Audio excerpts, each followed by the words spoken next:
ลองจินตนาการถึงดินแดนแห่งหนึ่งที่ตั้งอยู่ณจุดตัดของโลกโบราณทิศตะวันตกติดกับที่ราบอันอุดมสมบูรณ์ของเมโสโปเตเมียทิศตะวันออกทอดยาวไปสู่หุบเขาแม่น้ำสินธุทิศเหนือถูกคุ้มครองด้วยทะเลสาบแคสเปียนและเทือกเขาอัลบูสและทิศใต้จรดอ่าวเปอร์เซียดินแดนแห่งนี้คือที่ราบสูงอิหร่านพื้นที่ที่เต็มไปด้วยความขัดแย้งทางภูมิศาสตร์มีทั้งภูเขาสูงตระหง่านที่ปกคลุมด้วยหิมะหุบเขาที่เขียวขจีและทะเลทรายอันแห้งแล้งและโหดร้ายสภาพแวดล้อมที่หล่อล้อมให้ผู้คนที่อาศัยอยู่ที่นี่มีความทรหดอดทนและมีวิสัยทัศน์ที่กว้างไกลประวัติศาสตร์ของอิหร่านไม่ได้เริ่มต้นจากชาวเปอร์เซียแต่เริ่มต้นจากชนชาติโบราณที่เรียกว่าชาวอิหร่ามในช่วงประมาณ 3,200 ปีก่อนคริสตกาลขณะที่ชาวซูเมเรียนกำลังสร้างอารยธรรมในเมโสโปเตเมียชาวอิหร่ามก็ได้สร้างอาณาจักรของตนขึ้นทางตะวันตกเฉียงใต้ของที่ราบสูงอิหร่านบริเวณจังหวัดคูเซสถานในปัจจุบันเมืองหลวงของพวกเขาคือซูซาซึ่งกลายเป็นหนึ่งในเมืองที่เก่าแก่ที่สุดในโลกที่ยังมีผู้คนอยู่อาศัยมาจนถึงยุคหลังชาวอิหร่านมีภาษาและอักษรของตนเองพวกเขาไม่ได้ตัดขาดจากโลกภายนอกแต่มีการค้าขายแลกเปลี่ยนวัฒนธรรมและทำสงครามขับเคี่ยวกับชาวซูเมเรียนบาบิโลนและอัสซีเรียอย่างต่อเนื่องหากคุณได้ไปเยือนอิหร่านในปัจจุบันซากวิหารโชกาซันบิลซิกกุแรตอิฐดินเผาขนาดยักษ์ที่สร้างขึ้นเพื่อบูชาเทพเจ้าอินชูชินักยังคงตั้งตระหง่านเป็นประจักษ์พยานถึงความยิ่งใหญ่ของอารยธรรมอิหร่านที่รุ่งเรืองยาวนานนับพันปีก่อนที่พวกเขาจะค่อยๆเสื่อมอำนาจลงจากการรุกรานของจักรวรรดิอัสซีเรียในขณะที่อาณาจักรอิหร่านกำลังรุ่งเรืองและร่วงโรยอยู่ทางตอนใต้ความเปลี่ยนแปลงครั้งยิ่งใหญ่กำลังก่อตัวขึ้นทางตอนเหนือราว 2,000 ถึง 1,500 ปีก่อนคริสตกาลกลุ่มชนเผ่าเร่ร่อนที่ใช้ภาษาในตระกูลอินโดยูโรเปียนได้เริ่มอพยพลงมาจากทุ่งหญ้าสเต็ปในเอเชียกลางเข้าสู่ที่ราบแห่งนี้พวกเขาเรียกตัวเองว่าอารยันซึ่งแปลว่าผู้สูงส่งหรือผู้มีตระกูล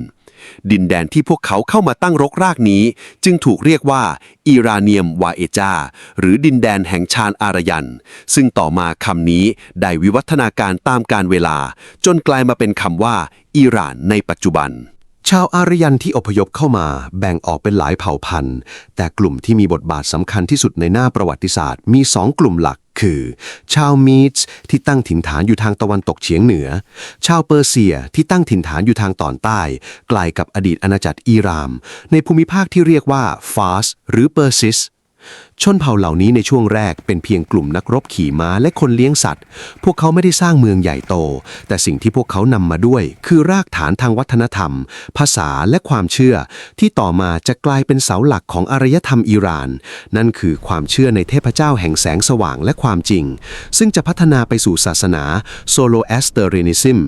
ศาสนาเอกเทวนิยมยุคแรกๆของโลกที่สอนให้มนุษย์ต่อสู้ระหว่างความดีและความชั่วในช่วงศตวรรษที่ 7 ก่อนคริสตกาลภัยคุกคามที่ยิ่งใหญ่ที่สุดในภูมิภาคตะวันออกกลางคือจักรวรรดิอัสซีเรียใหม่ผู้มีกองทัพที่โหดเหี้ยมและไร้ปราณี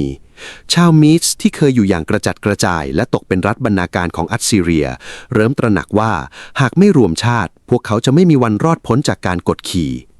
ผู้นำชาวมีดส์ชื่อไดโอซิสได้รวบรวมชนเผ่าต่างๆเข้าด้วยกันและสถาปนาตนเป็นกษัตริย์องค์แรกของอาณาจักรมีเดียโดยสร้างเมืองหลวงที่แข็งแกร่งชื่อเอกบาตนาเมืองฮาเมดานในปัจจุบันจุดเปลี่ยนสำคัญมาถึงในยุคของกษัตริย์ไซแอกซาริสพระองค์ได้ปฏิรูปกองทัพชาวมีดส์เปลี่ยนจากกองกำลังชนเผ่าที่ไร้ระเบียบให้กลายเป็นกองทัพทหารม้าและพลธนูที่เกรียงไกรในปี 612 ก่อนคริสตกาลกองทัพมีเดียได้จับมือเป็นพันธมิตรกับชาวบาบิโลนยกทัพเข้าปิดล้อมและบดขยี้เมืองนีนาเวนครหลวงอันยิ่งใหญ่ของอัสซีเรียจนราบคาบการล่มสลายของอัสซีเรียทำให้จักรวรรดิมีเดียก้าวขึ้นมาเป็นมหาอำนาจใหม่ครอบครองดินแดนตั้งแต่ภาคกลางของอนาโตเลียหรือตุรกีไปจนถึงพรมแดนอัฟกานิสถานณจุดตัดของประวัติศาสตร์ในช่วงกลางศตวรรษที่ 6 ก่อนคริสตกาล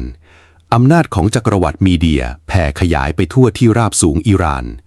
แต่ความยิ่งใหญ่นั้นกลับถูกท้าทายจากภายในโดยชาวเปอร์เซียซึ่งเป็นชนเผ่าที่อยู่ใต้การปกครองทางตอนใต้ในภูมิภาคฟาร์สเรื่องราวเริ่มต้นขึ้นที่เจ้าชายหนุ่มชาวเปอร์เซียนามว่าไซรัสแห่งราชวงศ์อะคีเมนิด ตามบันทึกทางประวัติศาสตร์ไซรัสมีสายเลือดผสมพระบิดาคือแคมไบซิสที่ 1กษัตริย์แห่งชาวเปอร์เซียส่วนพระมารดาคือเจ้าหญิงแมนเดนพระราชธิดาของกษัตริย์แอสติอาเจสผู้ปกครองจักรวรรดิมีเดียในปี 550 ก่อนคริสตกาลไซรัสได้ก่อกบฏต่อด้านกษัตริย์แอสติอาเจสผู้เป็นพระอัยกาหรือตาของตนเองการลุกฮือครั้งนี้ไม่เพียงแต่ได้รับแรงสนับสนุนจากชาวเปอร์เซียแต่ยังรวมถึงขุนนางชาวมีสจำนวนมากที่เบื่อหน่ายการปกครองที่กดขี่ไซรัสสามารถโค่นล้มมีเดียได้สำเร็จแต่สิ่งที่ทำให้พระองค์ได้รับการยกย่องว่าเป็นมหาราชไม่ใช่เพียงชัยชนะทางทหารเท่านั้นแต่คือวิสัยทัศน์ที่กว้างไกลไซรัสไม่ได้ทำลายชาวมีสหรือกวาดล้างชนชั้นปกครองเดิมพระองค์กลับรวมชาวมีสและชาวเปอร์เซียเข้าด้วยกันให้เกียรติและมอบตำแหน่งสำคัญในกองทัพและราชสำนักทำให้รัฐเปอร์เซียที่เพิ่งเกิดใหม่มีความเป็นปึกแผ่นอย่างรวดเร็วหลังจากรวบรวมที่ราบสูงอิหร่านได้สำเร็จไซรัสได้ขยายอำนาจไปทางทิศตะวันตกพระองค์เอาชนะอาณาจักรลิเดียในอนาโตเลียซึ่งนำโดยกษัตริย์โครซัสผู้มั่งคั่งและยึดครองเมืองถาต่างๆของชาวกรีกตามแนวชายฝั่งทะเลอีเจียนแต่ชัยชนะที่สะเทือนโลกโบราณที่สุดเกิดขึ้นในปี 539 ก่อนคริสตกาลเมื่อกองทัพเปอร์เซียเคลื่อนพลเข้าสู่นครบาบิโลนเมืองที่ใหญ่และมั่งคั่งที่สุดในยุคนั้นไซรัสใช้วิธีเปลี่ยนเส้นทางน้ำของแม่น้ำยูเฟรติสทำให้กองทัพของพระองค์สามารถเดินลุยน้ำผ่านประตูกั้นน้ำใต้กำแพงเมืองที่สูงตระหง่านเข้าไปได้โดยแทบจะไม่ต้องเสียเลือดเนื้อเมื่อเข้ายึดบาบิโลนไซรัสได้กระทำสิ่งที่ขัดแย้งกับธรรมเนียมของนักรบผู้พิชิตในยุคโบราณอย่างสิ้นเชิงแทนที่จะปล้นสะดมเผาเมืองหรือจับผู้คนเป็นทาสพระองค์กลับประกาศนโยบายแห่งความอดกลั่นทางศาสนาและวัฒนธรรมพระองค์อนุญาตให้ชาวบาบิโลนเคารพสักการะเทพเจ้ามาดุกคุ้นตนต่อไปและที่สำคัญที่สุดพระองค์ได้ปลดปล่อยชาวยิวที่ถูกกวาดต้อนมาเป็นเฉลยในบาบิโลนนานนับทศวรรษให้เป็นอิสระและเดินทางกลับไปยังกรุงเยรูซาเล็มเพื่อสร้างวิหารของตนขึ้นใหม่คำประกาศเหล่านี้ถูกจารึกไว้บนทรงกระบอกดินเหนียวด้วยอักษรลิ่มซึ่งปัจจุบันรู้จักกันในชื่อกระบอกไซรัสนักประวัติศาสตร์หลายคนยกย่องให้จารึกนี้เป็นเสมือนกฎบัตรสิทธิมนุษยชนฉบับแรกของโลกนี่คือรากฐานสำคัญของจักรวรรดิอะคิเมนิดนั่นคือการปกครองมวลมนุษย์ที่หลากหลายด้วยการยอมรับความแตกต่าง tolerance ตราบใดที่ยังคงจ่ายภาษีและจงรักภักดีต่อกษัตริย์เปอร์เซียไซรัสมหาราชสิ้นพระชนในสนามรบขณะปราบปรามชนเผ่าเร่ร่อนทางทิศตะวันออกเฉียงเหนือ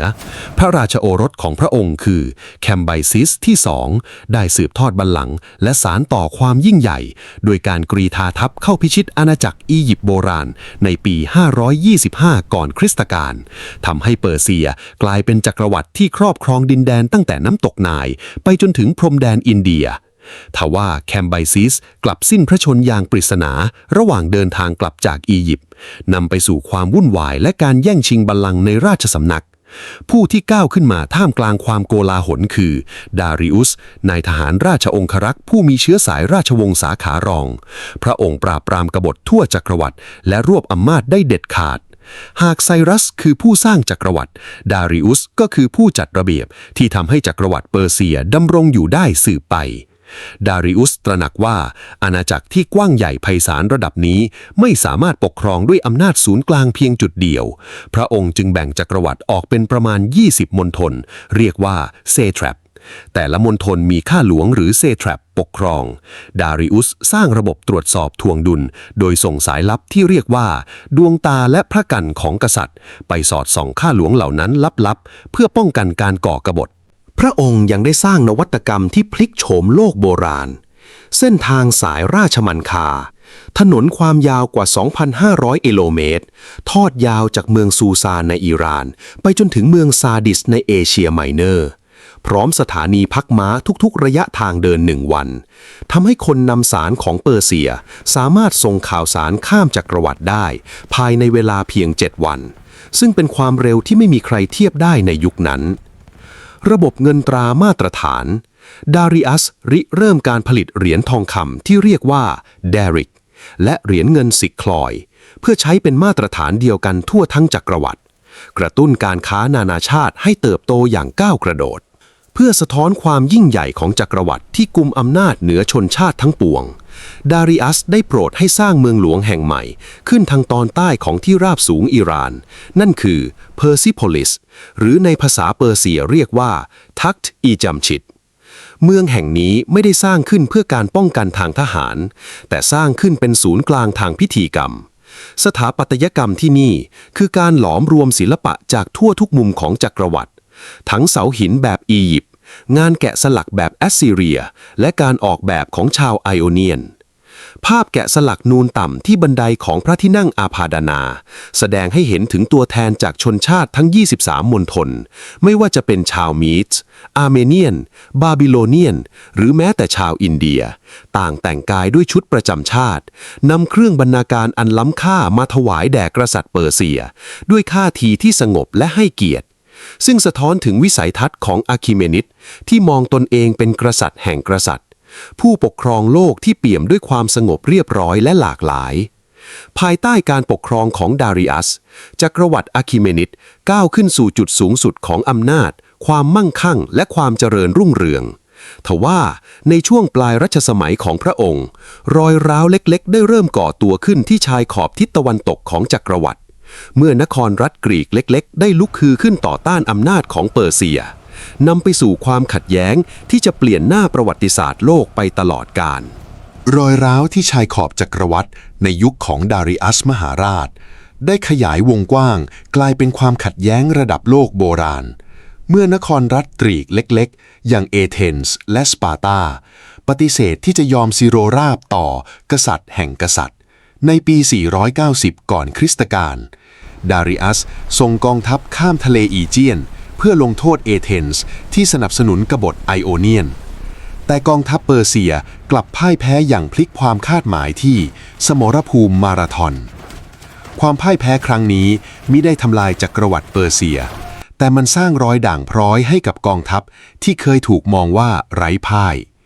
เมื่อดาริอัสสิ้นพระชนเซอร์ซีสที่1พระราชโอรสได้สืบทอดบัลลังก์และสานต่อความแค้นเซอร์ซีสระดมกองทัพที่ยิ่งใหญ่ที่สุดเท่าที่โลกโบราณเคยรู้จักนักประวัติศาสตร์คาดว่ามีจำนวนหลายแสนคนเดินทัพข้ามช่องแคบเฮลเลสปอนเข้าสู่กรีซในปี 480 ก่อนคริสตกาลแม้เปอร์เซียจะชนะสปาร์ตาที่ช่องเขาเทอร์โมไพลีและเผาทำลายกรุงเอเธนส์ได้สำเร็จแต่กองทัพเรือเปอร์เซียกลับถูกทำลายย่อยยับที่สมรภูมิซาลามิสตามด้วยความพ่ายแพ้ทางบกที่พลาเทียเซอร์ซีสจำต้องถอยทัพกลับ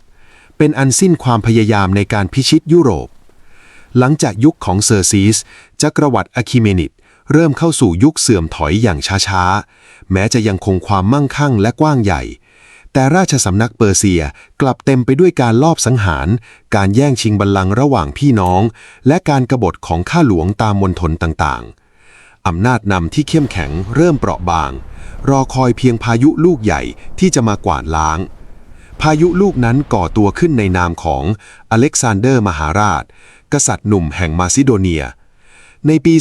334 ก่อนคริสตกาลอเล็กซานเดอร์นำกองทัพกรีกมาซิโดเนียข้ามช่องแคบเข้าสู่อาณาจักรเปอร์เซียด้วยกลยุทธ์ทางการทหารที่เหนือชั้นกองทัพทหารราบมาซิโดเนียฟาแลงซ์สามารถบดขยี้กองทัพเปอร์เซียที่ใหญ่กว่ามากได้ในสมรภูมิอิสซุสและกอกาเมลากษัตริย์เปอร์เซียองค์สุดท้ายดาริอัสที่3ต้องหลบหนีและถูกลอบสังหารโดยขุนนางของตนเองอเล็กซานเดอร์ยาตราทัพเข้าสู่เพอร์ซิโพลิสนครหลวงอันรุ่งโรจน์และในปี 330 ก่อนคริสตกาลเปลวเพลิงได้ลุกโชนเผาผลาญพระราชวังแห่งเพอร์ซิโพลิสจนเหลือเพียงซากปรักผักหังบ้างก็ว่าเพื่อแก้แค้นที่เปอร์เซียเคยเผาเอเธนส์บ้างก็ว่าเป็นอุบัติเหตุจากความมึนเมาการล่มสลายของเพอร์ซิโพลิสคือสัญลักษณ์แห่งการอวสานของจักรวรรดิอาร์คิเมนิดมหาอาณาจักรแรกของชาวอิหร่านเมื่ออเล็กซานเดอร์สิ้นพระชนอย่างกระทันหันในปี 323 ก่อนคริสตกาลจักรวรรดิอันกว้างใหญ่ของพระองค์ถูกแบ่งแยกโดยเหล่าแม่ทัพเซลูคัสที่1นิเคเตอร์ได้ครอบครองดินแดนส่วนใหญ่ที่เคยเป็นของเปอร์เซียรวมถึงที่ราบสูงอิหร่านสถาปนาจักรวรรดิเซลูซิดในช่วงเวลานี้ วัฒนธรรมกรีกเฮเลนิสติกได้แพร่กระจายเข้ามาในอิหร่านมีการสร้างเมืองแบบกรีกใช้ภาษากรีกในราชการและเกิดการผสมผสานทางศิลปะแต่สำหรับชาวอิหร่านดั้งเดิมผู้ปกครองชาวมาซิโดเนียเหล่านี้คือชนชั้นนำต่างชาติที่แปลกแยกพวกเขารอคอยเวลาที่จะทวงคืนแผ่นดินมาตุภูมิท่ามกลางความอ่อนแอของเซลูซิดชนเผ่าร่อนเร่บนหลังม้าที่เรียกว่าเผ่าพานีจากดินแดนสเต็ปทางตอนเหนือได้เคลื่อนย้ายเข้ามายังภูมิภาคพาเทียตะวันออกเฉียงเหนือของอิหร่านในปัจจุบันนำโดยอาซาเซสที่ 1พวกเขาค่อยๆขับไล่ทหารกรีกมาซิโดเนียออกไปและสถาปนาตนเป็นกษัตริย์ก่อตั้งจักรวรรดิพาเทียนหรือราชวงศ์อาซาซิดชาวพาเทียนไม่ได้ลบล้างวัฒนธรรมเซลูซิดโดยทันทีพวกเขาซึมซับศิลปะแบบกรีกแต่ในขณะเดียวกันก็ค่อยๆฟื้นฟูธรรมเนียมเปอร์เซียโบราณกลับมาพวกเขาเรียกตนเองว่าเป็นผู้สืบทอดที่ชอบธรรมของจักรวรรดิอะคิเมนิดชาวพาเทียนไม่ได้ปกครองแบบรวมศูนย์อำนาจเบ็ดเสร็จเหมือนยุคดาริอุสแต่ใช้ระบบขุนนางและหลอดท้องถิ่นคล้ายระบบศักดินาจุดเด่นที่แท้จริงของพาเทียนคือแสนยานุภาพทางการทหารพวกเขาสร้างกองทัพที่ประกอบด้วยคาทาแฟร็กซ์ทหารม้าเกราะหนักหุ้มเกราะโลหะทั้งคนและม้าเป็นเสมือนรถถังแห่งโลกโบราณพลธนูบนหลังม้าหยอดนักขี่ม้าที่สามารถยิงธนูได้อย่างแม่นยำขณะควบม้าหนีกลยุทธ์การแกล้งถอยแล้วหันกลับมายิงธนูใส่ศัตรูที่ไล่ตามเรียกว่าพาเทียนฉากซึ่งสร้างความหวาดหวั่นไปทั่วความยิ่งใหญ่ของกองทัพพาเทียนประจักษ์ชัดในปี 53 ก่อนคริสตกาลที่ยุทธการที่คาเรกองกำลังทหารม้าพาเทียนเพียง 10,000 นายนำโดยแม่ทัพซูเรนาสามารถสังหารหมู่และทำลายกองทัพโรมันอันเกรียงไกรกว่า 40,000 นายนำโดยมาคัสลิซินิอุสคราซัสชายที่มั่งคั่งที่สุดในโรมชัยชนะครั้งนี้ทำให้พาเทียนเป็นกำแพงเหล็กที่หยุดยั้งการขยายอำนาจของจักรวรรดิโรมันมาทางตะวันออกได้อย่างเด็ดขาดนอกจากสงครามแล้วยุคพาเทียนยังเป็นยุคที่ภูมิรัฐศาสตร์ของโลกเปลี่ยนไปเมื่อกษัตริย์ของพวกเขาเปิดเส้นทางการค้าระหว่างจีนยุคราชวงศ์ฮั่นและจักรวรรดิโรมันอิหร่านกลายเป็นพ่อค้าคนกลางที่มั่งคั่งควบคุมหลอดเลือดแดงทางการค้าของโลกโบราณที่เรารู้จักกันในชื่อเส้นทางสายไหมหรือ Silk Road แม้พาเทียนจะปกครองที่ราบสูงอิหร่านยาวนานเกือบ 400 ปีแต่ด้วยระบบการปกครองแบบหลวมๆการกบฏภายในและสงครามอันยาวนานนับศตวรรษกับชาวโรมันที่ผลาญทรัพยากรทำให้ราชวงศ์อาซาซิดค่อยๆอ่อนแรงลงเรื่อยๆเปิดทางให้สายเลือดเปอร์เซียแท้จากทิศใต้ลุกขึ้นมาทวงคืนบัลลังก์อีกครั้งในขณะที่ราชวงศ์พาเทียนกำลังอ่อนแรงลงจากสงครามอันยืดเยื้อกับกรุงโรมและปัญหาความแตกแยกภายในสายลมแห่งการเปลี่ยนแปลงได้พัดหวนกลับมายังต้นกำเนิดแห่งอำนาจเดิมภูมิภาคฟาร์สทางตอนใต้ของที่ราบอิหร่านดินแดนอันเป็นบ้านเกิดของไซรัสมหาราชและจักรวรรดิอะคิเมนิดในอดีตราวปีค.ศ. 224อาดาเชียที่ 1ผู้ปกครองท้องถิ่นในฟาร์สได้ก่อกบฏต่อต้านกษัตริย์พาเทียนองค์สุดท้ายพระองค์นำกองทัพเข้าบทขยี้พาเทียนในยุทธการที่ฮอร์มุสโดกานสิ้นสุดการปกครองอันยาวนานกว่า 400 ปีของเผ่าร่อนเร่จากแดนเหนืออาดาเชียสถาปนาตนเองเป็นกษัตริย์แห่งกษัตริย์และก่อตั้งจักรวรรดิซาซานิดโดยตั้งชื่อราชวงศ์ตามพระนามของซาซันผู้เป็นบรรพบุรุษซาซานิดไม่ได้มองตนเองเป็นเพียงผู้ปกครองใหม่แต่ถือว่าพวกเขาคือสายเลือดเปอร์เซียที่แท้จริงผู้มีพันธกิจอันศักดิ์สิทธิ์ในการฟื้นฟูความยิ่งใหญ่ของจักรวรรดิอะคิเมนิดให้กลับคืนมาพวกเขาเรียกอาณาจักรของตนว่าเอรันฉานซึ่งหมายถึงจักรวรรดิแห่งชาวอิหร่านนี่เป็นครั้งแรกในประวัติศาสตร์ที่แนวคิดเรื่องชาติและอัตลักษณ์ของอิหร่านถูกนำมาใช้อย่างเป็นทางการในการบริหารรัฐความเปลี่ยนแปลงที่สำคัญที่สุดในยุคซาซานิดคือการผนวกรวมศาสนาเข้ากับอำนาจรัฐอย่างแนบแน่นในยุคก่อนหน้าอิหร่านค่อนข้างผ่อนปรนด้านความเชื่อแต่กษัตริย์ซาซานิดได้ประกาศให้ศาสนาซอโรแอสเทเรียนิซึมเป็นศาสนาประจำชาติอย่างเป็นทางการนักบวชซอโรแอสเทอร์หรือโมเบต กลายเป็นชนชั้นที่มีอิทธิพลมหาศาลมีการสร้างวิหารแห่งไฟขึ้นทั่วจักรวรรดิเพื่อรักษาเปลวไฟศักดิ์สิทธิ์อันเป็นสัญลักษณ์ของเทพเจ้าอาฮูรามาสดาเทพแห่งแสงสว่างและความดีงามสังคมซาสนิดถูกจัดระเบียบอย่างเข้มงวดแบ่งออกเป็นชนชั้นอย่างชัดเจนได้แก่นักบวชนักรบเสมียนและเกษตรกรหรือช่างฝีมือจักรวรรดิซาสนิดแข็งแกร่งและรวมศูนย์อำนาจได้ดีกว่าพาเทียนมากพวกเขาเผชิญหน้ากับจักรวรรดิโรมันในฐานะมหาอำนาจที่เท่าเทียมกันจุดสูงสุดแห่งความภาคภูมิใจทางการทหารเกิดขึ้นในยุคของชาปูที่1พระราชโอรสของอาดาเชียในปีคริสตศักราช260กองทัพของชาปูได้ปะทะกับกองทัพโรมันที่ยุทธการเอเดสซาชัยชนะตกเป็นของเปอร์เซียแต่สิ่งที่ช็อกโลกโบราณที่สุดคือกษัตริย์ชาปูสามารถจับตัวจักรพรรดิแห่งวาเลเรียนแห่งโรมเป็นเฉลยได้นี่คือความอัปยศอดสูที่สุดในประวัติศาสตร์ของโรมชาปูได้ให้ช่างแกะสลักภาพนูนหลับขนาดยักษ์บนหน้าผาหินที่นักชอีรอสตัมแสดงภาพจักรพรรดิโรมันคุกเข่าอ้อนวอนขอความเมตตาจากกษัตริย์เปอร์เซียบนหลังม้าภาพนี้ยังคงประจักษ์แก่สายตาชาวโลกมาจนถึงปัจจุบันซาซานิดก้าวขึ้นสู่ยุคทองทางวิชาการและวัฒนธรรมในคริสตศตวรรษที่ 6ภายใต้การปกครองของกษัตริย์โคสโรที่ 1หรือที่ชาวอิหร่านรู้จักในนามอันนูชิรวานผู้มีวิญญาณเป็นอมตะพระองค์ทรงปฏิรูปจักรวรรดิครั้งใหญ่ในทุกมิติการปฏิรูปภาษีและกองทัพยกเลิกระบบภาษีที่ไม่เป็นธรรมและสร้างกองทัพประจำการที่ได้รับเงินเดือนจากรัฐโดยตรงลดการพึ่งพาขุนนางท้องถิ่นศูนย์กลางแห่งความรู้พระองค์ทรงอุปถัมภ์สถาบันกรดิชาปูรให้กลายเป็นศูนย์กลางทางการแพทย์ปรัชญาและวิทยาศาสตร์ที่ยิ่งใหญ่ที่สุดในโลกยุคนั้น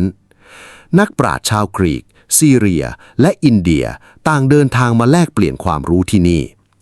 เกมแห่งกษัตริย์ในยุคนี้เองที่เปอร์เซียได้รับหมากกระดานชนิดหนึ่งมาจากอินเดียพวกเขานำมาปรับปรุงและเรียกว่าชัตรังซึ่งต่อมาจะแพร่หลายไปยังยุโรปและกลายเป็นเกมหมากรุกที่เรารู้จักกันในปัจจุบันความยิ่งใหญ่ของซาซานิดดำเนินมาถึงจุดพลิกผันในยุคของโคสโรที่2หรือพาวิสในต้นศตวรรษที่7พระองค์ได้ทำสงครามเต็มรูปแบบกับจักรวรรดิไบเซนไทน์หรือโรมันตะวันตกกองทัพเปอร์เซียบุกทะลวงลึกเข้าไปยึดครองซีเรียเยรูซาเล็มพร้อมทั้งยึดกางเขนแท้ของพระเยซูมาด้วยดูเหมือนว่าอาณาเขตของอาเคมินิดในอดีตกำลังจะกลับคืนมา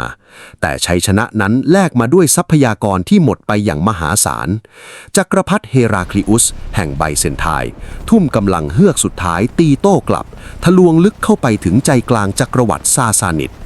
สงครามอันยาวนานกว่า26ปีนี้ทำให้มหาอำนาจทั้งสองฝ่ายบอบช้ำอย่างหนักกษัตริย์โคสโรที่2ถูกโค่นล้มและลอบสังหารโดยพระโอรสของตนเองนำไปสู่สงครามกลางเมืองที่แย่งชิงบัลลังก์กันอย่างดุเดือดซาซานิดเปลี่ยนกษัตริย์กว่า10องค์ในเวลาเพียงไม่กี่ปี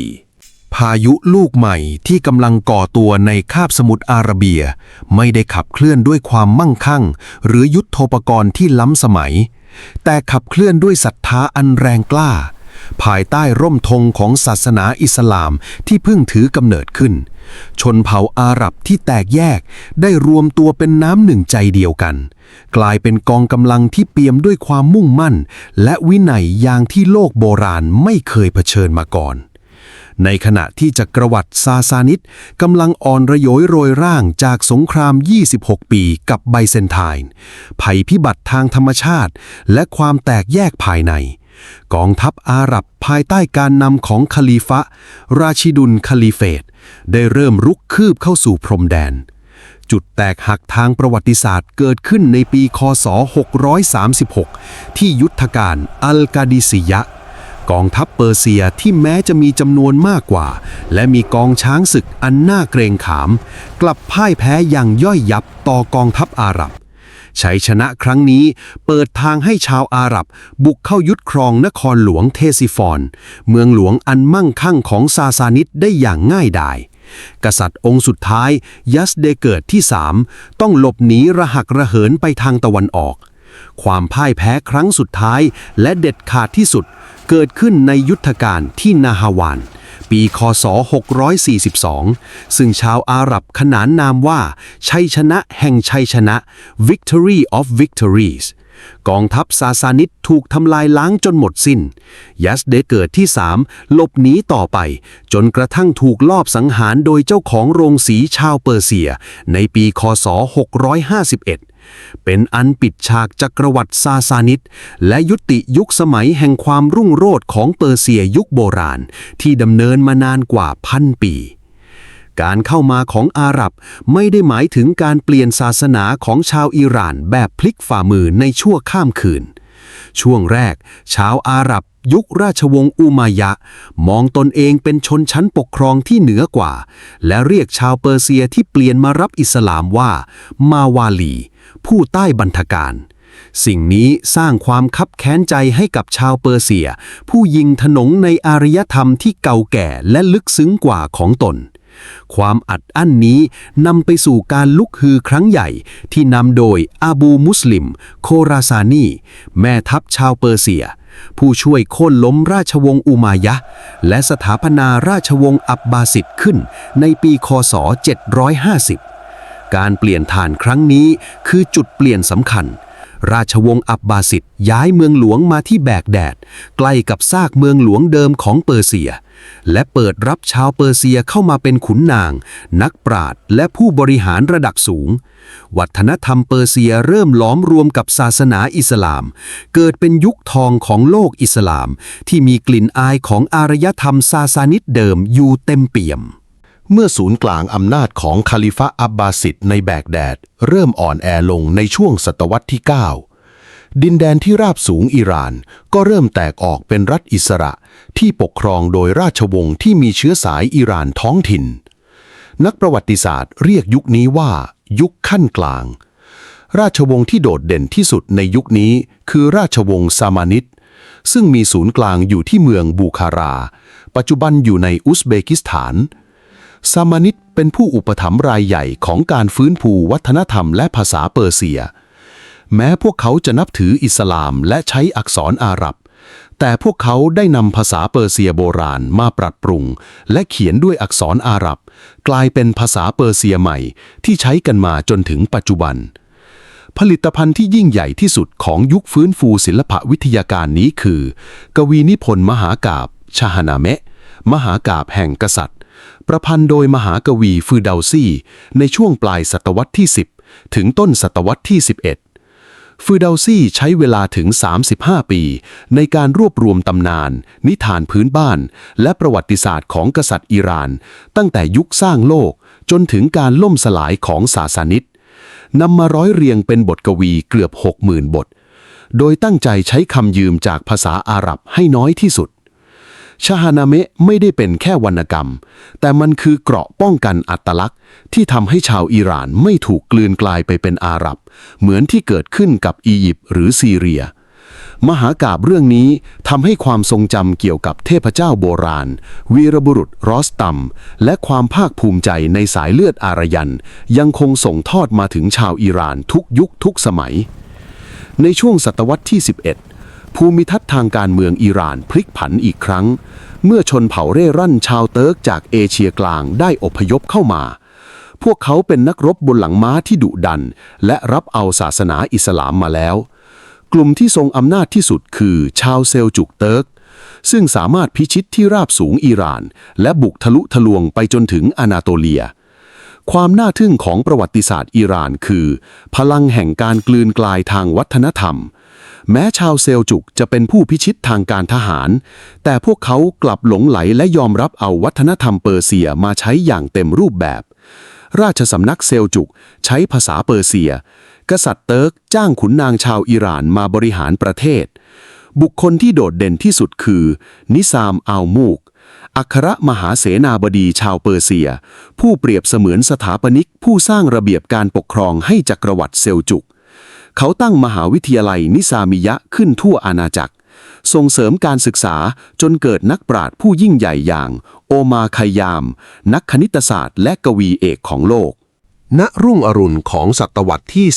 13 ที่ราบสูงอิหร่านอยู่ภายใต้การปกครองของจักรวรรดิควาเรสเมียน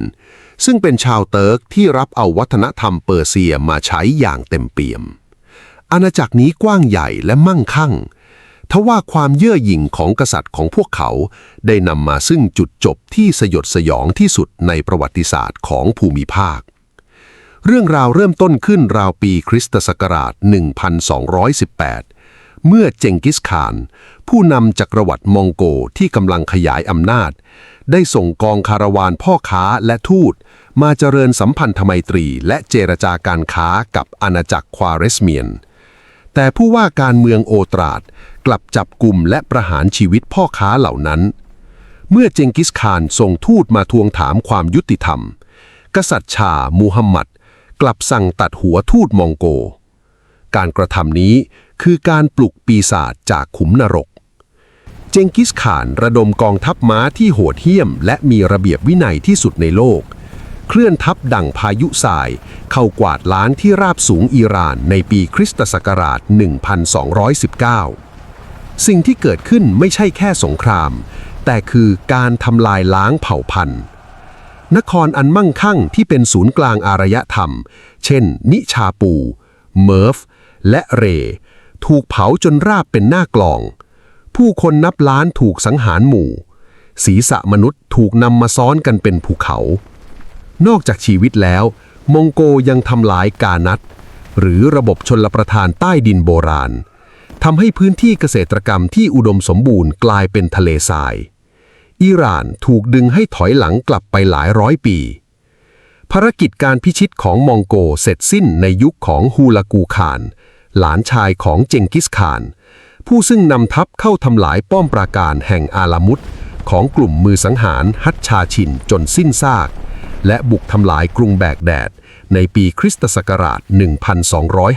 1258 ปิดฉากยุคทองของคาลิฟะอับบาสิดฮูลากูได้สถาปนารัฐมองโกในตะวันออกกลางเรียกว่าอิลคาเนตซึ่งแปลว่าข่านผู้อยู่ใต้บังคับบัญชาของมหาข่านที่จีนแต่เช่นเดียวกับประวัติศาสตร์ที่ซ้ำรอยอิหร่านมีเวทมนต์แห่งการกลืนกลายผู้พิชิตเสมอเมื่อเวลาผ่านไปชาวมองโกที่โหดเหี้ยมเริ่มหลงไหลในวรรณกรรมศิลปะและความซับซ้อนของการบริหารราชการแบบเปอร์เซียในที่สุดผู้นำอิลคาเนตอย่างกาซานคานก็ประกาศเข้ารับศาสนาอิสลามนำความเจริญทางวิทยาการกลับมาอีกครั้งมีการสร้างหอดูดาวแห่งมาราเกะซึ่งก้าวหน้าที่สุดในโลกยุคนั้นช่วงปลายศตวรรษที่ 14 เมื่ออิลคาเนตล่มสลายอิหร่านต้องเผชิญกับพายุลูกใหม่อีกครั้งนำโดยติมูหรือติมูเลงขุนศึกขากระเพลกผู้มีเชื้อสายเติร์กมองโกติมูมีความย้อนแย้งในตัวตนอย่างรุนแรงด้านหนึ่งเขาคือจอมทัพที่กระหายเลือดสั่งสังหารมูชาวอิสฟาหานนับแสนคนและนำกะโหลกมาสร้างเป็นหอคอยแต่อีกด้านเขากลับเป็นผู้อุปถัมภ์ศิลปะอย่างบ้าคลั่งเขากวาดต้อนช่างฝีมือและสถาปนิกชาวเปอร์เซียจากดินแดนที่เขาทำลายล้างส่งกลับไปยังเมืองหลวงซามาคันผลลัพธ์คือยุคติมูริดเรเนซองส์ศิลปะเปอร์เซียโดยเฉพาะจิตรกรรมฝาผนังและภาพย่อส่วนและสถาปัตยกรรมโดมกระเบื้องสีน้ำเงินพัฒนาไปสู่จุดสูงสุดในยุคนี้วัฒนธรรมเปอร์เซียแผ่ขยายไปไกลถึงอินเดียซึ่งต่อมาจะกลายเป็นรากฐานให้จักรวรรดิโมกุลสร้างทัชมาฮาล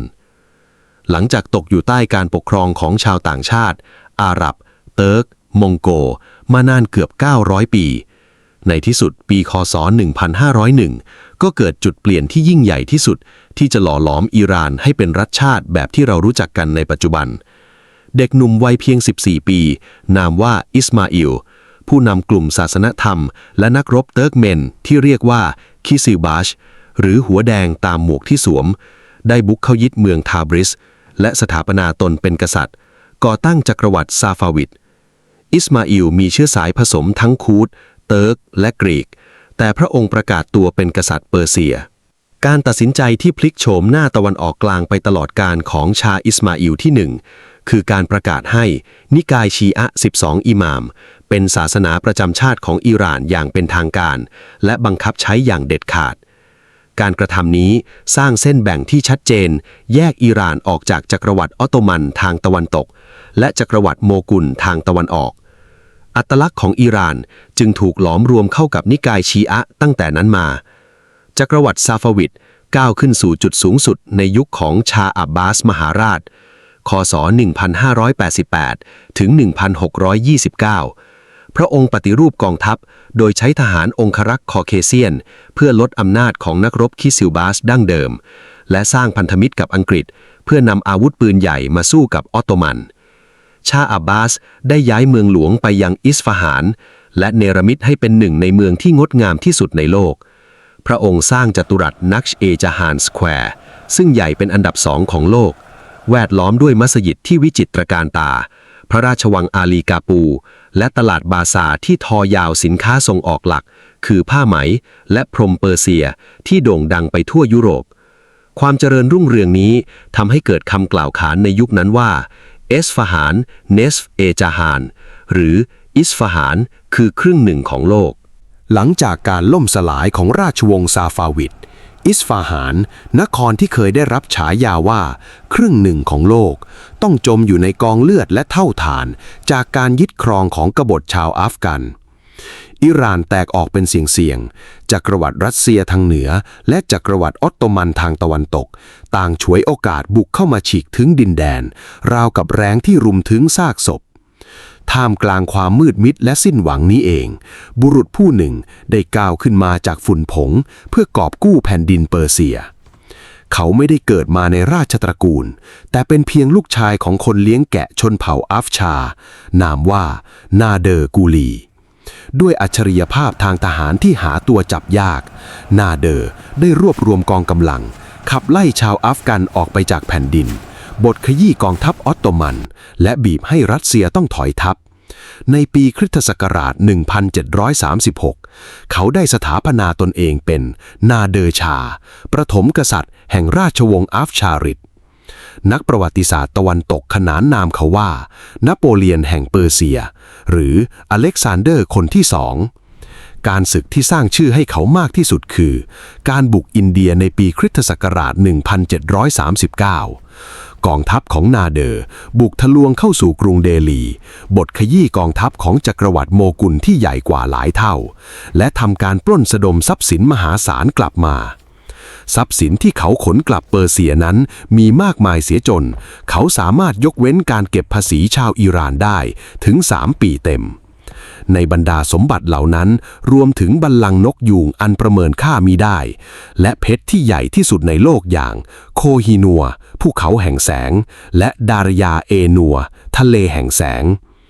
แต่ความรุ่งโรจน์ของนาเดอร์ชากลับจบลงด้วยโศกนาฏกรรมในบั้นปลายชีวิตเขากลายเป็นคนหวาดประแวงคลุ้มคลั่งสั่งควักลูกตาพระโอรสแท้ๆของตนเองเพราะระแวงว่าจะก่อกบฏและปกครองด้วยความโหดเหี้ยมจนในที่สุดเขาก็ถูกลอบสังหารโดยนายทหารองครักษ์ของตนเองในปีคริสตศักราช 1747 ทิ้งให้อิหร่านกลับเข้าสู่สภาวะสงครามกลางเมืองอีกครั้งท่ามกลางความวุ่นวายมีช่วงเวลาสั้นๆแห่งความสงบสุขภายใต้การนำของคาริมข่านซันผู้ปกครองที่ปฏิเสธตำแหน่งชาแต่เรียกตนเองด้วยความถ่อมตนว่าตัวแทนของประชาชนเขาสร้างเมืองชิราสให้เป็นเมืองหลวงที่งดงามและสงบสุขแต่ความสงบนั้นอยู่ได้ไม่นานหลังคาริมข่านเสียชีวิต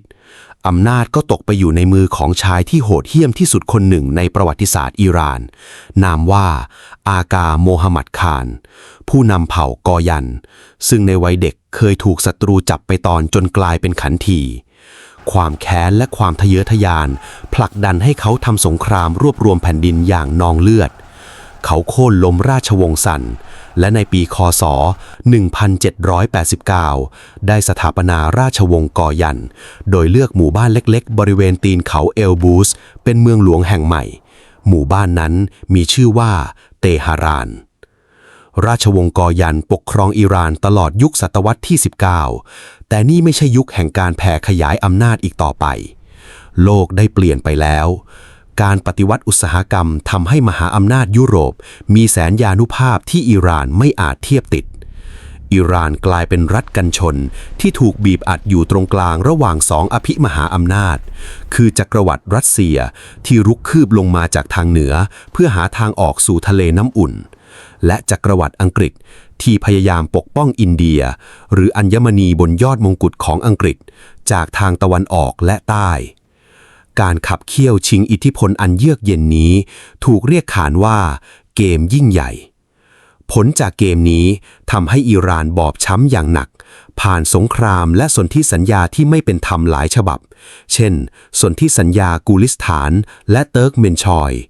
ทำให้อิหร่านสูญเสียดินแดนอันอุดมสมบูรณ์ในแถบคอเคซัสจอร์เจียอาร์เมเนียอาเซอร์ไบจันให้กับรัสเซียไปตลอดกาลกษัตริย์ที่ครองราชยาวนานที่สุดของราชวงศ์กอยันคือนาซีอัลดินชาพระองค์มีความพยายามจะพัฒนาประเทศให้ทันสมัยตามแบบยุโรปแต่ในขณะเดียวกันพระองค์และราชสำนักกลับใช้จ่ายอย่างสุรุ่ยสุร่ายไปกับการเดินทางไปท่องเที่ยวยุโรปเพื่อหาเงินมาพยุงท้องพระคลังที่ว่างเปล่ากษัตริย์กอยันจึงเลือกวิธีขายชาติผ่านการให้สัมปทานหรือ concessions ผูกขาดแก่นายทุนต่างชาติเหตุการณ์ที่จุดประกายความโกรธแค้นครั้งใหญ่คือการประท้วงยาสูบในปี 1891 เมื่อกษัตริย์มอบสิทธิผูกขาดการปลูกและขายยาสูบทั้งหมดในอิหร่านให้กับชาวอังกฤษการตัดสินใจนี้ทำให้ชาวอิหร่านทุกชนชั้นลุกฮือผู้นำศาสนาหรืออายาตอเลาะห์ได้ออกคำฟัตวาหรือคำวินิจฉัยทางศาสนาห้ามชาวอิหร่านสูบหรือซื้อขายยาสูบเด็ดขาดการคว่ำบาตรนี้ได้ผลอย่างชะงัดแม้แต่พระชายาในฮาเร็มของชาก็ยังเลิกสูบยาสูบเลยในที่สุดรัฐบาลต้องยอมยกเลิกสัมปทานนี่คือจุดเปลี่ยนที่สำคัญมากในประวัติศาสตร์อิหร่านเพราะมันเป็นครั้งแรกที่แสดงให้เห็นถึงพลังของพันธมิตรที่ไม่มีใครคาดคิดนั่นคือมัสยิดหรือผู้นำศาสนาหรืออุลามะที่ร่วมมือกับบาซาพ่อค้าและประชาชนเพื่อต่อต้านอำนาจเผด็จการของรัฐซึ่งรูปแบบนี้จะหวนกลับมาอีกครั้งในอนาคตความไม่พอใจในราชวงศ์กอยานที่อ่อนแอคอร์รัปชันและยอมเป็นเบี้ยล่างให้ต่างชาติก่อตัวขึ้นจนถึงขีดสุดในยุคของมูซัฟฟาอัลดีนชาปัญญาชนที่เรียนจบจากตะวันตกพ่อค้าและผู้นำศาสนาได้รวมตัวกันเรียกร้องสิ่งที่กษัตริย์เปอร์เซียไม่เคยนึกถึงมาก่อนเลยนั่นคือรัฐธรรมนูญและรัฐสภาการต่อสู้ดำเนินไปอย่างดุเดือดมีการประท้วงใหญ่การลี้ภัยทางการเมืองและการปะทะด้วยอาวุธในที่สุดในปี 1906 ชาที่กำลังป่วยหนักก็ยอมจำนนและลงนามรับรองรัฐธรรมนูญฉบับแรกของอิหร่านจำกัดอำนาจกษัตริย์และก่อตั้งรัฐสภานี่คือการปฏิวัติรัฐธรรมนูญแห่งอิหร่านซึ่งเป็นขบวนการประชาธิปไตยครั้งแรกในตะวันออกกลางแต่ชัยชนะนี้กลับอายุสั้นเมื่อชาองค์ใหญ่ขึ้นครองราชย์พระองค์ได้ร่วมมือกับรัสเซียใช้ปืนใหญ่ยิงถล่มอาคารรัฐสภานำประเทศเข้าสู่สงครามกลางเมืองและเมื่อสงครามโลกครั้งที่1ปะทุขึ้นในปี 1914 แม้อิหร่านจะประกาศเป็นกลางแต่กองทัพรัสเซียอังกฤษและออตโตมันกลับยกทัพเข้ามาใช้แผ่นดินอิหร่านเป็นสมรภูมิทำให้เกิดความอดอยากครั้งใหญ่ที่ฆ่าชีวิตชาวอิหร่านไปเกือบ2 ล้านคนแผ่นดินอิหร่านหลังสงครามโลกครั้งที่1อยู่ในสภาพที่แทบจะเรียกได้ว่าแหลกสลายราชวงศ์กอยันเหลือเพียงชื่อรัฐบาลกลางไร้ซึ่งอำนาจกองทัพต่างชาติเดินเพ่นพ่านและประชาชนตกอยู่ในความอดอยากท่ามกลางสุญญากาศทางอำนาจนี้ประวัติศาสตร์ได้เรียกหาบุรุษผู้แข็งแกร่งและเขาก็ปรากฏตัวขึ้นในชุดเครื่องแบบทหารม้าเรซาคารเป็นนายทหารร่างใหญ่ผู้เฉียบขาดในกองพลทหารม้าคอสแซกในปีค.ศ. 1921ด้วยความช่วยเหลืออย่างลับๆจากอังกฤษที่ต้องการรัฐบาลอิหร่านที่เข้มแข็งเพื่อสกัดกั้นอิทธิพลของบอลเชวิกหรือโซเวียตเรซาคารได้นำกำลังทหารบุกเข้ายึดกรุงเตหะรานบีบให้รัฐบาลกอยันแต่งตั้งเขาเป็นรัฐมนตรีกลาโหม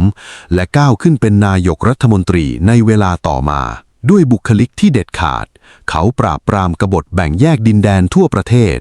รวบรวมอิหร่านให้กลับมาเป็นปึกแผ่นอีกครั้ง ในปีคศ 1925 รัฐสภาได้มีมติปลดกษัตริย์กอยันองค์สุดท้ายและสถาปนาเรซาชาปาลาวี ประถมกษัตริย์แห่งราชวงศ์ปาลาวีคำว่าปาลาวีเป็นชื่อภาษาเปอร์เซียโบราณที่เขาจงใจเลือกเพื่อเชื่อมโยงตนเองกับความยิ่งใหญ่ในอดีตเรซาชามีความฝันเดียวกับมุสตาฟาเคมานอาตาเติร์กแห่งตุรกี นั่นคือการดึงอิหร่านออกจากความล้าหลังและสร้างชาติให้ทันสมัยแบบยุโรปพระองค์สั่งสร้างทางรถไฟสายทรานส์อิราเนียนเรลเวย์ที่ยาวพาดผ่านภูมิประเทศที่โหดร้ายที่สุดโดยพยายามไม่พึ่งพาเงินทุนหรือวิศวกรต่างชาติพระองค์ส่งนักเรียนไปเรียนยุโรปสร้างมหาวิทยาลัยเตหะรานและจัดตั้งศาลยุติธรรมแบบคารวาสเพื่อลดอำนาจของศาลศาสนาแต่การทำให้ทันสมัยนี้แลกมาด้วยการบีบบังคับเรซาชาปกครองด้วยกำปั้นเหล็กสั่งยุบสภาห้ามการประท้วงและที่สร้างความร้าวฉานที่สุดคือกฎหมายบังคับการแต่งกายพระองค์สั่งห้ามผู้หญิงสวมผ้าคลุมศีรษะโดยให้ตำรวจฉีกผ้าคลุมทิ้งหากพบเห็นและบังคับให้ผู้ชายสวมหมวกแบบตะวันตกสิ่งนี้สร้างความบาดหมางอย่างลึกซึ้งกับผู้นำศาสนาและประชาชนหัวอนุรักษ์นิยมในปีคศ 1935 พระองค์ได้ประกาศให้ประชาคมโลกเลิกเรียกประเทศของตนว่าเปอร์เซียซึ่งเป็นคำที่ชาวกรีกเรียกและให้เปลี่ยนมาใช้ชื่อที่ชาวพื้นเมืองเรียกขานมาตั้งแต่ยุคโบราณนั่นคืออิหร่านซึ่งแปลว่าดินแดนแห่งชาวอารยันเมื่อสงครามโลกครั้งที่2ประทุขึ้นเรซาชาประกาศตัวเป็นกลางแต่ด้วยความที่พระองค์มีความสัมพันธ์อันดีกับเยอรมนีทำให้ฝ่ายสัมพันธมิตรหรืออังกฤษและโซเวียตหวาดระแวงในปีคศ 1941 กองทัพอังกฤษและโซเวียตได้เปิดฉากบุกอิหร่านแบบสายฟ้าแลบกองทัพอิหร่านต้านทานได้เพียงไม่กี่วันเรซาชาถูกบีบให้สละราชสมบัติและถูกเนรเทศไปแอฟริกาใต้โดยอังกฤษและโซเวียตได้ผลักดันให้พระราชโอรสวัย 22 ปีโมฮัมหมัดเรซาปาลาวีก้าวขึ้นเป็นกษัตริย์องค์ใหม่ซึ่งในเวลานั้นยังเป็นเพียงชายหนุ่มที่ไร้ประสบการณ์และขาดความมั่นใจหลังสงครามโลกครั้งที่ 2 อิหร่านเข้าสู่ยุคที่การเมืองเปิดกว้างขึ้นรัฐสภามีอำนาจมากขึ้นประเด็นที่ชาวอิหร่านโกรธแค้นที่สุดในเวลานั้นคือน้ำมันบริษัทน้ำมันแองโกลอิหร่าน AIOC ปัจจุบันคือ BP ของอังกฤษได้รับสัมปทานสูบน้ำมันของอิหร่านไปโดยจ่ายส่วนแบ่งให้อิหร่านเพียงน้อยนิดในปีคศ 1951 นักการเมืองผู้รักชาติและเปี่ยมด้วยโวหารนามว่าโมฮัมหมัดโมซัดเด็กได้รับเลือกเป็นนายกรัฐมนตรีสิ่งแรกที่เขาทำคือการยึดอุตสาหกรรมน้ำมันมาเป็นของรัฐสร้างความโกรธแค้นให้อังกฤษอย่างมากอังกฤษตอบโต้ด้วยการคว่ำบาตรทางเศรษฐกิจและปิดล้อมทางทะเลทำให้อิหร่านขาดรายได้อังกฤษได้โน้มน้าวสหรัฐอเมริกาภายใต้ประธานาธิบดีไอเซนฮาวว่าโมซัดเด็กกำลังจะพาอิหร่านไปฝักใฝ่คอมมิวนิสต์โซเวียตนำไปสู่ปฏิบัติการลับที่อื้อฉาวที่สุดในประวัติศาสตร์สงครามเย็นนั่นคือปฏิบัติการอาแจ็กซ์ในปีคศ 1953 CIA ของสหรัฐร่วมกับ MI6 ของอังกฤษได้ติดสินบนนักการเมืองทหารและแก๊งอันธพาลก่อกบฏโค่นล้มรัฐบาลที่มาจากการเลือกตั้งของโมซัดเด็กนำกษัตริย์โมฮัมหมัดเรซาชาที่หลบหนีไปต่างประเทศกลับมาครองอำนาจเบ็ดเสร็จอีกครั้งเหตุการณ์ปีคศ 1953 คือบาดแผลลึกในจิตใจชาวอิหร่านมันสอนพวกเขาว่าประชาธิปไตยแบบตะวันตกเป็นเพียงภาพลวงตาและสหรัฐคือจักรวรรดินิยมผู้ฉวยโอกาสความแค้นนี้จะคุกรุ่นอยู่ใต้ดินและรอวันปะทุเพื่อสร้างความชอบธรรมและป้องกันการปฏิวัติจากเบื้องล่างในช่วงทศวรรษ 1960 ชาได้เปิดตัวการปฏิวัติขาวซึ่งเป็นการปฏิรูปประเทศครั้งใหญ่จากเบื้องบนโดยไม่เสียเลือดเนื้อมีการปฏิรูปที่ดินแจกจ่ายที่ดินให้ชาวนาให้สิทธิสตรีในการออกเสียงเลือกตั้งและสร้างความรู้ให้ประชาชนแม้จะฟังดูดีแต่การปฏิรูปที่ดินกลับทำลายโครงสร้างอำนาจดั้งเดิมของผู้นำศาสนาผู้ถือครองที่ดินบริจาคจำนวนมากนำไปสู่การประท้วงใหญ่ในปี 1963 ผู้นำการประท้วงครั้งนั้นคือนักการศาสนาที่ชื่ออายาตอเลาะห์รูฮอลเลาะห์โคเมนี โคเมนีถูกจับกลุ่มและเนรเทศออกนอกประเทศแต่วาทศิลป์และการต่อต้านชาอย่างไม่ประนีประนอมทำให้เขากลายเป็นวีรบุรุษในสายตาประชาชนเพื่อรักษาอำนาจชาได้ก่อตั้งซาวักตำรวจลับที่ได้รับการฝึกฝนจาก CIA และหน่วยข่าวกรองมอสซาดของอิสราเอลซาวักมีชื่อเสียงในด้านความโหดเหี้ยมการทรมานผู้เห็นต่างและการสร้างบรรยากาศแห่งความหวาดกลัวไปทั่วทุกขนแหงอิหร่านกลายเป็นประเทศที่เติบโตทางเศรษฐกิจแต่ไร้สึงเสรีภาพทางการเมืองในปีคศ 1971 ชาได้จัดงานเฉลิมฉลองครบรอบ 2,500 ปีของการก่อตั้งจักรวรรดิเปอร์เซียที่ซากปรักหักพังของเมืองเพอร์ซิโพลิสงานนี้เชิญผู้นำและราชวงศ์จากทั่วโลกมาดื่มด่ำกับแชมเปญอาหารหรูหราและเต็นท์ปรับอากาศที่สั่งทำจากปารีสท่ามกลางทะเลทรายขณะที่ประชาชนชาวอิหร่านจำนวนมากยังยากจนและขาดแคลนงานฉลองนี้แสดงให้เห็นถึงความตัดขาดจากความจริงของราชสำนักอย่างชัดเจนประกอบกับในช่วงทศวรรษ 1970 เกิดวิกฤตการณ์น้ำมันราคาน้ำมันพุ่งสูงขึ้นอิหร่านมีเงินมหาศาลหลั่งไหลเข้ามาชานำเงินไปทุ่มซื้ออาวุธที่ทันสมัยที่สุดจากสหรัฐหวังให้กองทัพอิหร่านเป็นพี่เบิ้มในตะวันออกกลางแต่การเติบโตที่ร้อนแรงเกินไปนำมาซึ่งเงินเฟ้อขั้นรุนแรงชนชั้นกลางบาซาพ่อค้าและชนชั้นแรงงานต่างได้รับผลกระทบความโกรธแค้นจากทุกภาคส่วนไม่ว่าจะเป็นนักศึกษาฝ่ายซ้ายพ่อค้าบาซาปัญญาชนและผู้นำศาสนาได้หลอมรวมกันเป็นหนึ่งเดียวในปี 1978 ประกายไฟจุดเริ่มต้นของการปฏิวัติเริ่มขึ้นจากการประท้วงเล็กๆที่ถูกปราบปรามอย่างรุนแรงการตายของผู้ประท้วงนำไปสู่พิธีไว้อาลัยแบบชีอะในทุกๆ40วันหรืออาราบาอินซึ่งกลายเป็นการประท้วงที่ใหญ่ขึ้นเรื่อยๆจนเป็นวงจรแห่งความรุนแรงที่ไม่สิ้นสุดเหตุการณ์ Black Friday ในเดือนสิงหาคม 1978 เมื่อทหารยิงกราดใส่ผู้ประท้วงในจัตุรัสจาเลสแควร์กลายเป็นจุดแตกหัก